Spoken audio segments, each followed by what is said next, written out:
চকবাজারের ঘটনায় স্লোগান দেওয়ার উদ্দেশ্যই হলো রাজনৈতিক উদ্দেশ্য হাসিল। গোপন সংগঠনের নেতাকর্মীরা বাংলাদেশের সাধারণ শিক্ষার্থীদেরকে মব তৈরি করে বিভ্রান্ত করার অপচেষ্টা করছে। 5 আগস্ট পরবর্তী সময়ে বাংলাদেশের বিভিন্ন ক্যাম্পাসগুলোতে আমরা গোপন তৎপরতার মাধ্যমে যারা বাংলাদেশের রাজনীতি কায়েম করেছে, বিশেষ করে 5 আগস্ট পরবর্তী সময়ে তারা বিভিন্ন গোপন তৎপরতার মাধ্যমে শিক্ষার্থীদেরকে বিভ্রান্ত করার অপচেষ্টা করছে।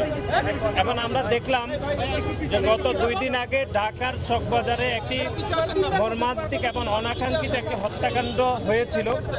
সে হত্যাকাণ্ডকে জড়িয়ে পতিত সাধারণ শিক্ষার্থীদের ব্যানার ব্যবহার করে তারা সাধারণ শিক্ষার্থীদেরকে বিভ্রান্ত করে বাংলাদেশ জাতীয়তাবাদী ছাত্র দলের বিপক্ষে মব তৈরি করেছে। এবং অত্যন্ত দুর্ভাগ্যজনক সেটি হচ্ছে আমাদের দলের ভারপ্রাপ্ত চেয়ারম্যান জনাব তারেক রহমানের নামে তারা বিভিন্ন প্রোপাগান্ডা করেছে। আপনারা জানেন যে গত এক সপ্তাহের মধ্যে বাংলাদেশে আরও কয়েকটি হত্যাকাণ্ড হয়েছে। বিশেষ করে খুলনাতে যুবদলের আমাদের একজন সহযোদ্ধাকে গুলি করে হত্যা করেছে এবং তার মৃত্যু নিশ্চিত করতে তার রগ কেটে দেওয়া হয়েছিল। এবং তারও 2 দিন পূর্বে আপনারা দেখেছেন কুমিল্লাতে একই পরিবারের 3 জনকে মব তৈরি করে হত্যাকাণ্ডের শিকার হতে হয়েছে। এবং চাঁদপুরেও আমরা দেখেছি খুতবারত অবস্থায় একজন মুয়াজ্জিনকে তারা হত্যার অপচেষ্টা করেছিল। কিন্তু আপনি দেখবেন এই 4টি হত্যাকাণ্ড হয়েছে গত এক সপ্তাহে, কিন্তু 4টি হত্যাকাণ্ড নিয়ে কোনো শিক্ষার্থীদেরকে তারা বিভ্রান্ত করে নাই। শুধুমাত্র চকবাজারের হত্যাকাণ্ড নিয়ে তারা গোপন তৎপরতার মাধ্যমে গুপ্ত সংগঠন ছাত্র শিবিরের বিভিন্ন বট আইডি থেকে তারা বিভিন্ন প্রোপাগান্ডা করে বাংলাদেশের সাধারণ শিক্ষার্থীদেরকে বিভ্রান্ত করার অপচেষ্টা করছে। সুতরাং তারই প্রতিবাদ এবং শিক্ষা প্রতিষ্ঠানের স্বাভাবিক শিক্ষার পরিবেশ নিশ্চিত এবং আইন শৃঙ্খলার পরিস্থিতি উন্নতির জন্য আজকে আমাদের নয়াপল্টন থেকে প্রেস ক্লাব হয়ে ঢাকা বিশ্ববিদ্যালয় হয়ে আমরা শাহবাগ অভিমুখে আমরা বিক্ষোভ মিছিল এবং সমাবেশ করব। গত 1 বছরে কয়েকটি হত্যাকাণ্ড হয়েছে। বিশেষ করে ঢাকা বিশ্ববিদ্যালয়ে একজন ব্যক্তিকে ঢাকা বিশ্ববিদ্যালয়ের শিক্ষার্থীরা পিটিয়ে হত্যা করেছে। তার দায়িত্ব তো ঢাকা বিশ্ববিদ্যালয়ের মাননীয় উপাচার্য মাননীয় প্রক্টরকে নিতে হয়নি।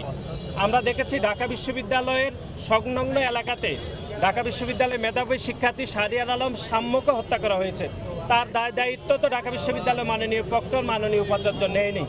এবং আপনি দেখেছেন যে বেসরকারি বিশ্ববিদ্যালয়ের শিক্ষার্থী পারভেজকেও বৈষম্যবিরোধী ছাত্র আন্দোলনের কয়েকজন সন্ত্রাসী প্রকাশ্যে কুপিয়ে হত্যা করেছে। তার দায়িত্ব কিন্তু বৈষম্যবিরোধী ছাত্র আন্দোলনের নেতৃবৃন্দ নেয়নি।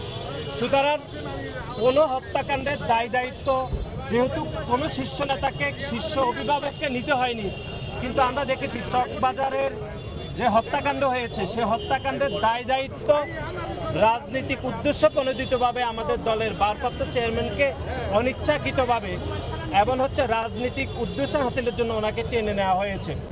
আমরা মনে করছি যে গণপ্রজাতন্ত্রী বাংলাদেশ সরকারের প্রধান উপদেষ্টা সহিত আমাদের দলের ভারপ্রাপ্ত চেয়ারম্যান জনাব তারেক রহমানের যে একটি ঐতিহাসিক বৈঠকের পরে বাংলাদেশের রাজনৈতিক পরিস্থিতি যখনই একটি সুবাতাস বইছে এবং বাংলাদেশের মানুষের অভিভাবক হিসাবে বাংলাদেশ জাতীয়তাবাদী দলের ভারপ্রাপ্ত চেয়ারম্যান জনাব তারেক রহমান যখন অত্যন্ত আস্থাশীল জায়গায় রয়েছে, ঠিক তখনই গোপন সংগঠনের সন্ত্রাসীরা এবং বিশেষ করে জামাতের কিছু নেতাকর্মীরা আমাদের দলের ভারপ্রাপ্ত চেয়ারম্যানের প্রতি ঈর্ষান্বিত হয়ে তারা বিভিন্ন প্রোপাগান্ডা করছে এবং বাংলাদেশের সাধারণ শিক্ষার্থীদেরকে তারা বিভ্রান্ত করে বিভিন্ন স্লোগান দিচ্ছে। আমরা মনে করছি যে খুলনার ঘটনা নিয়ে তো সাধারণ শিক্ষার্থীরা কোনো স্লোগান দেয়নি, কুমিল্লার হত্যাকাণ্ড নিয়ে তো কোনো স্লোগান দেয়নি। আমরা চাঁদপুরে যেরকম একদম নৃশংস ঘটনা ঘটেছে, ইমামকে কুপিয়ে হত্যার চেষ্টা করা হয়েছিল, সেখানেও তো কথিত সাধারণ শিক্ষার্থীরা কোনো ধরনের স্লোগান দেয়নি। সুতরাং চকবাজারের ঘটনায় স্লোগান দেওয়ার উদ্দেশ্যই হলো রাজনৈতিক উদ্দেশ্য হাসিল এবং এটি গোপন সংগঠনের নেতাকর্মীরা বাংলাদেশের সাধারণ শিক্ষার্থীদেরকে মব তৈরি করে বিভ্রান্ত করার অপচেষ্টা করছে। তারই প্রতিবাদে আজকে আমাদের এই শান্তিপূর্ণ বিক্ষোভ মিছিল এবং সমাবেশ অনুষ্ঠিত হবে। আমরা মনে করি এর মাধ্যমে আমরা আমাদের অবস্থান পরিষ্কার করতে চাই, কিন্তু এর মাধ্যমে কোনো ধরনের বিশৃঙ্খলা আমরা তৈরি চায় না, যারা বিশৃঙ্খলা তৈরি করতে চায়, তাদের উদ্দেশ্যে আমরা শান্তিপূর্ণ বিক্ষোভ সমাবেশ থেকে বার্তা দিতে চাই যে বাংলাদেশের সাধারণ শিক্ষার্থীদেরকে কথিত সাধারণ শিক্ষার্থী বলে আপনারা কোনোভাবে বিভ্রান্ত করার অপচেষ্টা করবেন না।